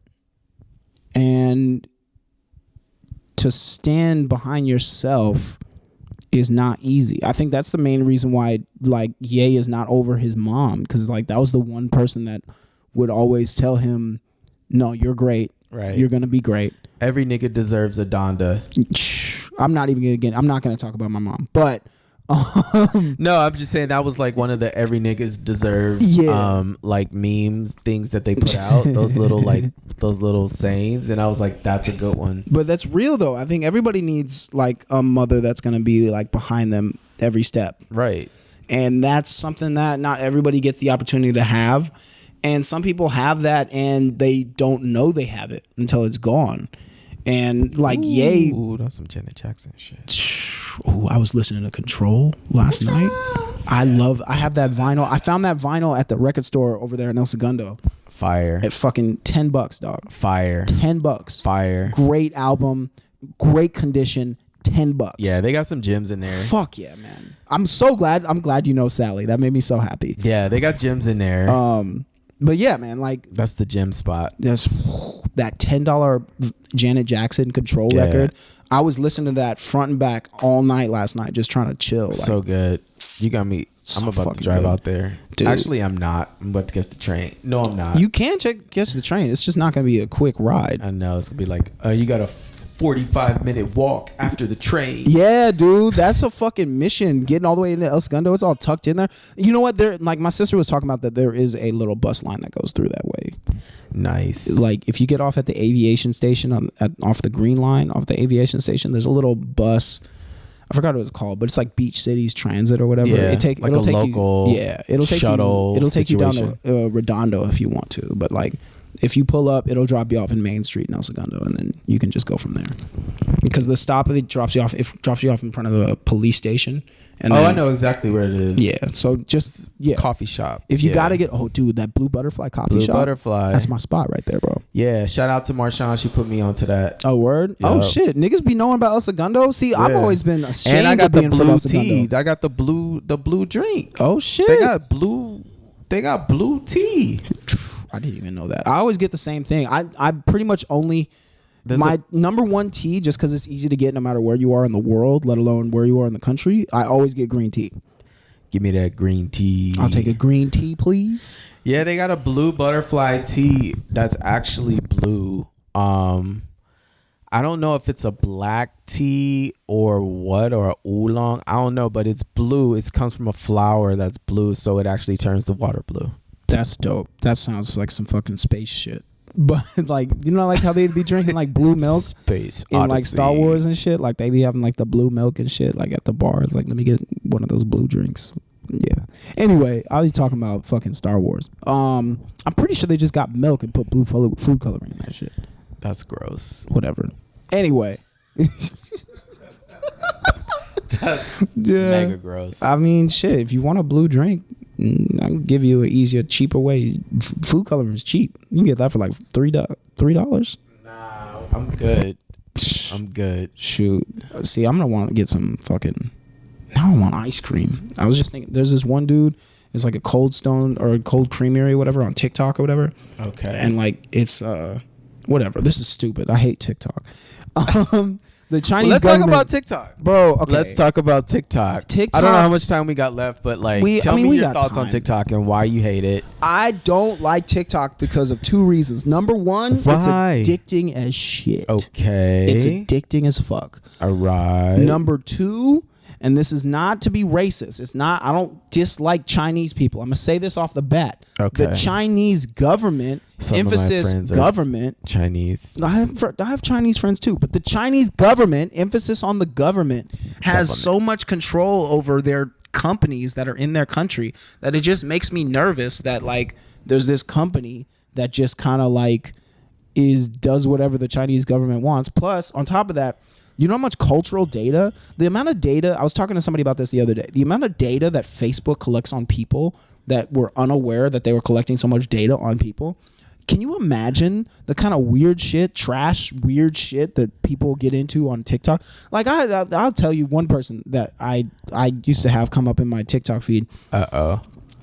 It was this bitch that was a fucking hoe. Like she was a hoe. Like sex worker. Yeah. Okay. Yeah. All right. I'll be more precise about this shit. She was a sex worker, and she would tell like stories about being a sex worker, like just weird shit that she would get into because she was a sex worker, and it's mad entertaining. I will be the first person to tell you that is mad entertaining just to hear those stories.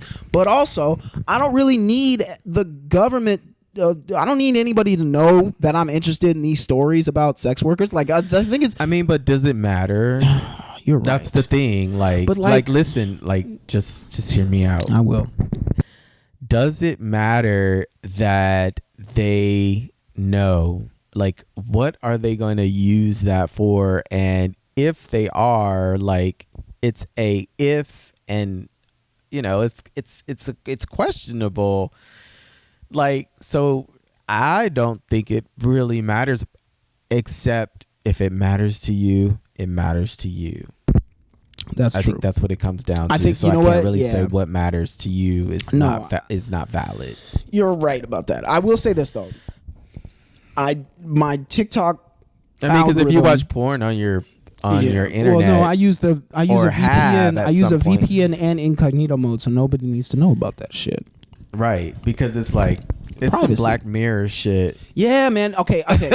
So I recant my statement, but it is some Black Mirror shit. The fact that like they know so much stuff about my life. Well, they told us in Black Mirror, like it was like one of the first episodes when that show first came out. Like that's when I was kind of still watching TV a little bit.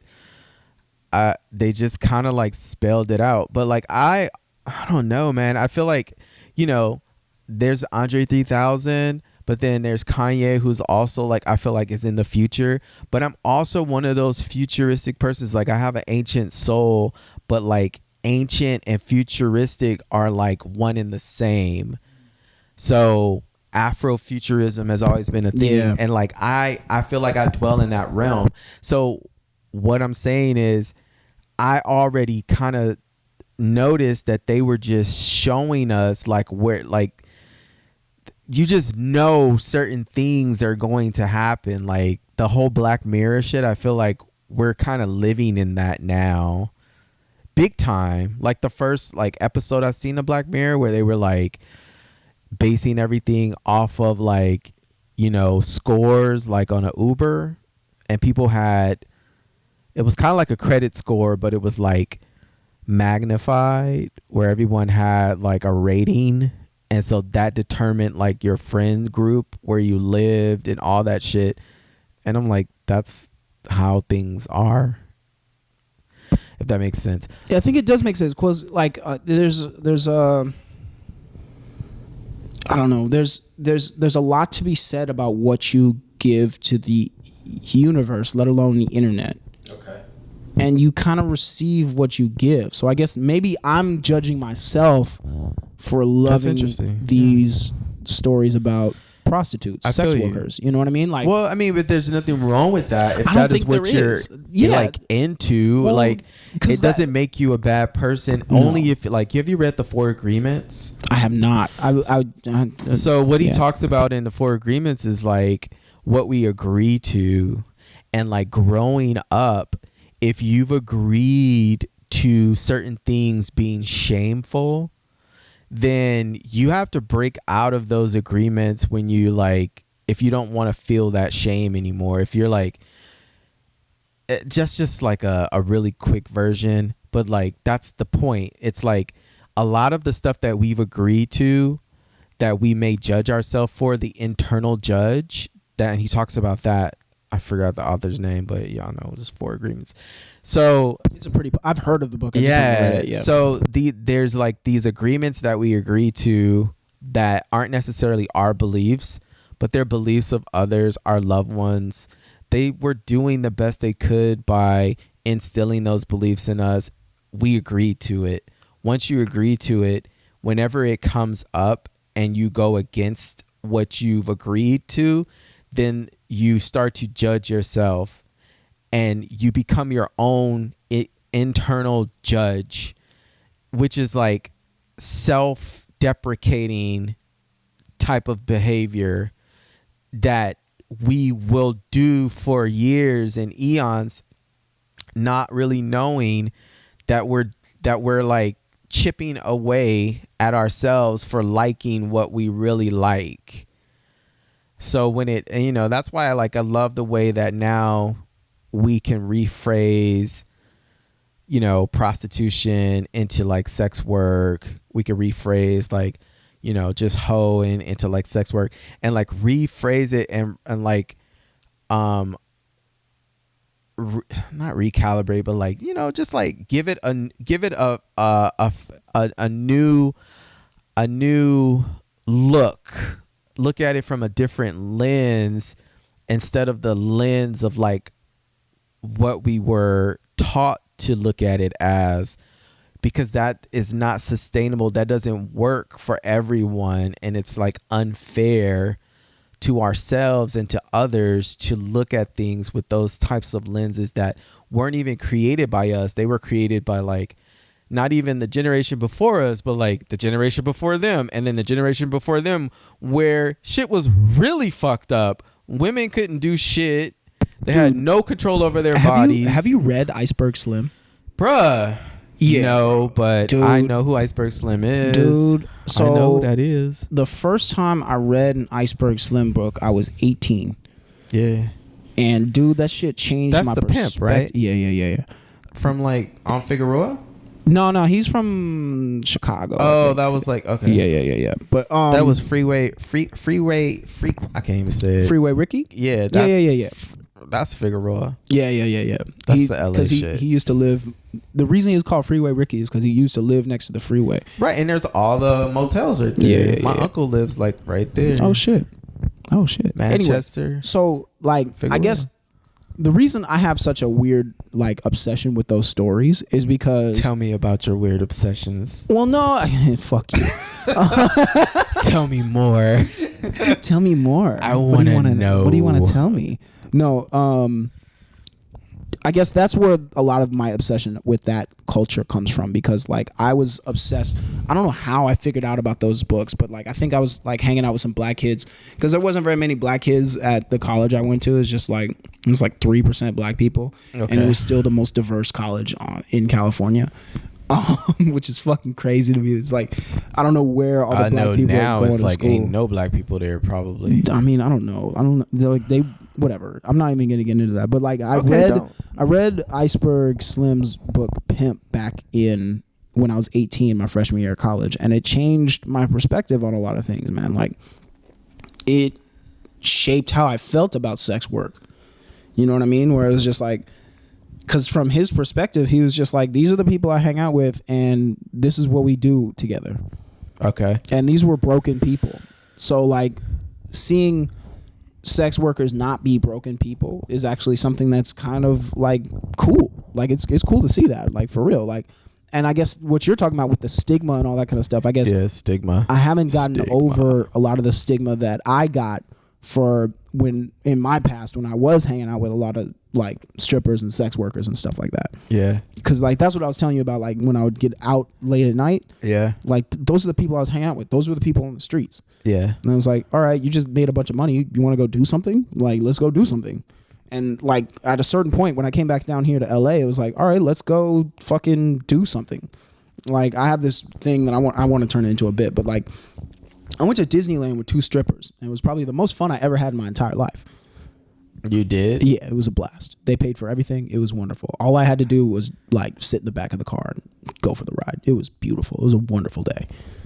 I had a blast. We fucked around with stormtroopers, like it was just me and these 2 just strippers. had fun. Yeah, we just had a blast. Like it was like letting out your inner child with a bunch of people that like you know for a fact like have Shout out to seen the some inner crazy child. shit.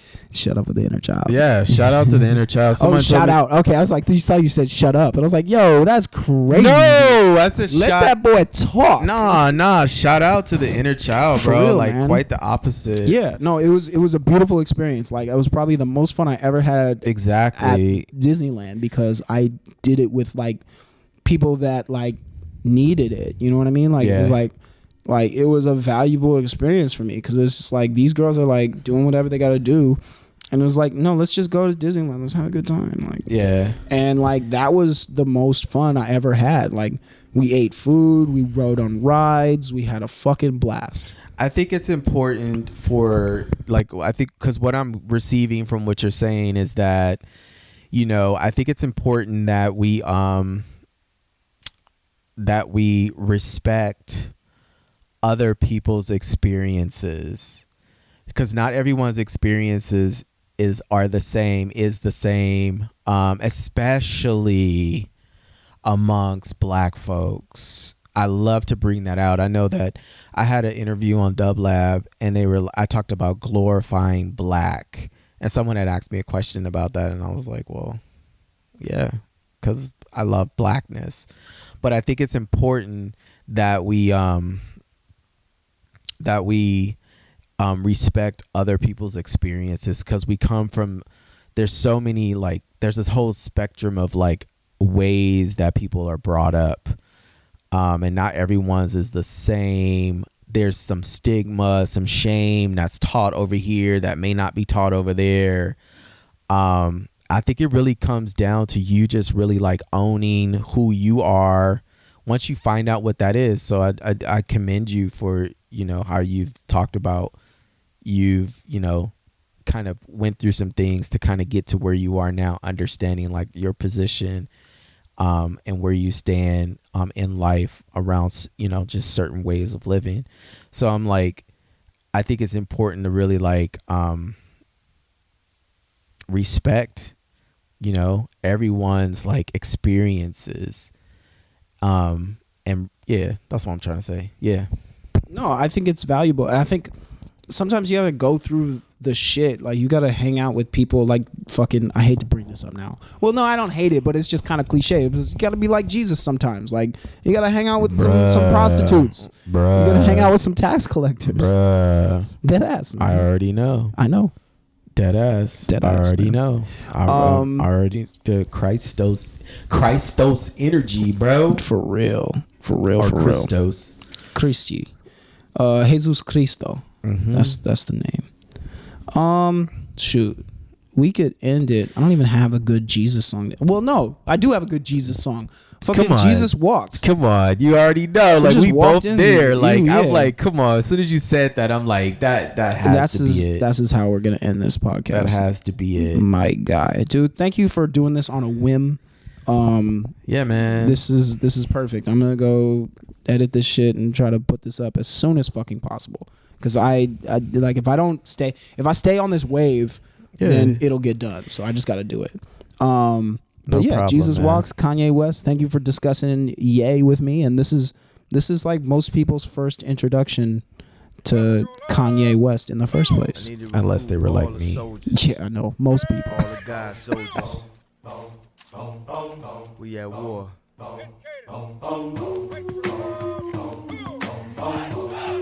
at war with society, racism, terrorism.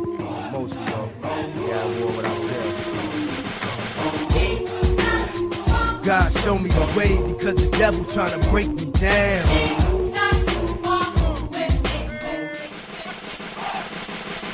You know what the Midwest is? Young and restless, but restless. Nigga might snatch your necklace, and next day might jack your Lexus. Somebody tell you who Kanye West is? I walk through the valley of the Shire where death is. Top floor, the view alone to leave you breathless. Try to catch it, it's kinda hard getting choked by detectives. Yeah, and I check the method. They be asking us questions, harassing the rest us, saying we eat pieces of shit like you for breakfast, huh? Y'all eat pieces of shit? What's the basis? We ain't going nowhere but got suits and cases. A trunk full of coke, rental car from Avis. My mama used to say only Jesus could save us. Well, mama, I know I act a fool, but I'll be gone to November. I got packs to move. I hope God show me the way because the devil trying to break me down. The only thing that I pray is that my feet don't fail me now. And I don't think there's nothing I can do now to right my wrong. I wanna talk to God, but I'm afraid cause we ain't spoken so long. God show me the way because the devil trying to break me down. The only thing that I pray is that my feet don't fail me now. And I don't think there's nothing I can do now to right my wrongs. I wanna talk to God, but I'm afraid cause we ain't spoken so long.